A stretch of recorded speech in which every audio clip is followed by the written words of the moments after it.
Metals follow a strict hierarchy, ranging from violently explosive to stubbornly, beautifully inert.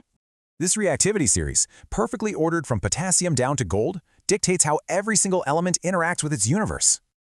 Drop potassium into cold water, and boom, it violently produces hydroxides and explosive hydrogen gas. But slightly less reactive magnesium?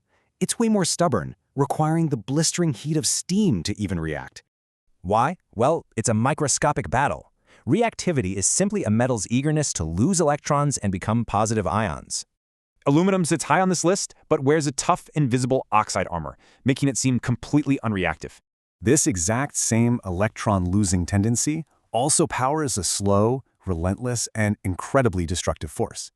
Yeah, we're talking about corrosion. Rusting slowly devours iron and steel, but it absolutely requires both oxygen and water to spark this decay. We fight back with physical barriers. Simple paint, grease, or plastic coats can literally suffocate the reaction. But a much more brilliant defense is sacrificial protection, kind of like wrapping iron in a layer of zinc. Because zinc is more reactive, it acts as a chemical bodyguard, sacrificing its own electrons to keep iron safe.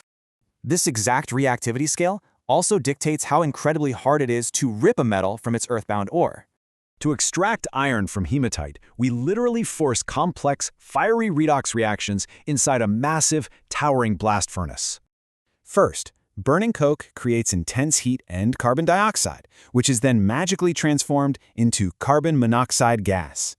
This gas acts like a chemical thief, violently stripping oxygen away from the ore to leave pure, molten iron. Meanwhile, limestone decomposes into calcium oxide, mopping up dirty silica impurities to form a glowing pool of liquid slag. But heat isn't enough for highly reactive aluminum. We actually have to tear it from bauxite using pure electricity. We dissolve the ore in molten cryolite, a clever trick that drops the melting point and supercharges electrical conductivity. At the cathode, aluminum ions finally grab electrons to become pure metal, while oxygen violently bubbles at the anodes. Those oxygen bubbles slowly devour the carbon anodes, turning them into carbon dioxide gas that simply floats away.